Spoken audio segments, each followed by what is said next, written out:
우리가 추진하는 후보 단일화는 후보를 무작정 교체하자는 게 아닙니다. 단 0.1%라도 더 경쟁력이 있는 후보를 찾아서 힘을 모아 이재명 독재를 막아내자는 것입니다. 쉬운 길이 아님을 잘 알고 있습니다. 서운해하시는 분들, 분노하시는 분들의 심정도 충분히 이해합니다. 하지만 지금은 그 고난의 길을 갈 수밖에 없고 그것도 하루라도 빨리 갈 수밖에 없는 상황입니다. 11일 대통령 선거 후보 등록 이전에 반드시 단일화를 이뤄서 이재명 세력을 이겨낼 수 있는 후보를 기호 2번 국민의힘 대통령 후보로 세워야 합니다. 상식, 정의, 법치, 민주주의를 수호하는 우리 진영의 단일 후보에게 기호 2번이라는 강력한 무기를 줘야 이재명 세력에 맞서 싸울 수 있기 때문입니다.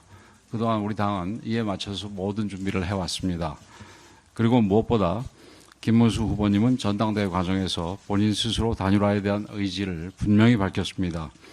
한 권한대행이 출마한다면 경선 초반부터 흔들림 없이 단일화를 주장한 후보답게 즉시 찾아뵙고 신속하고 공정한 단일화를 성사시킬 것.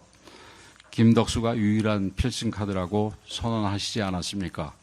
그 약속이 바뀌면 정치의 신뢰도, 지도자의 명예도 무너질 수밖에 없습니다. 국민과 당원들께서 이미 답을 주셨습니다.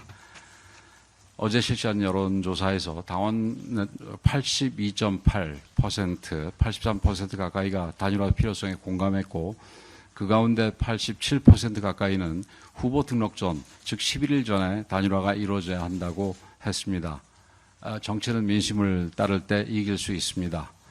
김문수 후보께서 주장하는 등록 후 단일화, 즉 12일 이후 단일화는 우선 한덕수 이 후보가 11일까지 단일화가 되지 않는다면 등록을 안 하겠다고 했기 때문에 이거 이루어질 수 없는 그 허구의 사실이고 또 공직선거법 위반 소지도 있는 매우 위험한 길입니다. 후보 등록 이후에는 다른 후보에 대한 선거운동 자체가 금지되거나 상당히 제한되기 때문입니다.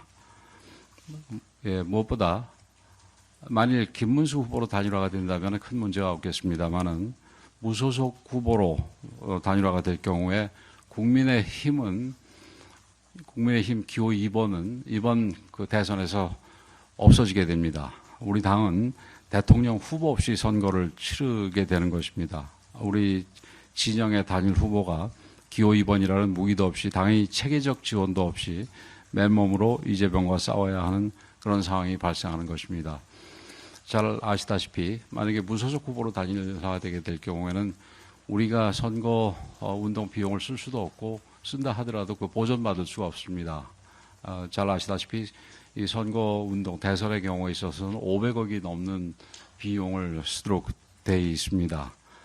그러나 그 돈을 우리 국민의힘에서 한 푼도 쓸 수 없는 것이고 무소속 후보는 그런 돈을 우선 준비할 수도 없을 것입니다. 그래서 지금 12일 이후에 이 단일화를 하자라는 얘기는 사실상 할 수 없는 거를 주장한다는 점에서 우리 김문수 후보께서 그런 부분을 얘기하시는 거에 대해서 매우 안타깝게 생각을 하고 우리 당의 당내에서도 아주 극히 일부 의원께서 이 내용을 잘 알만한 분이 그런 내용을 주장하시는 분이 있는데 그분에 대해서는 이 알고서도 그런 얘기를 하시는 거 아닌가 싶은데 대단히 유감스럽다 이런 말씀을 드립니다.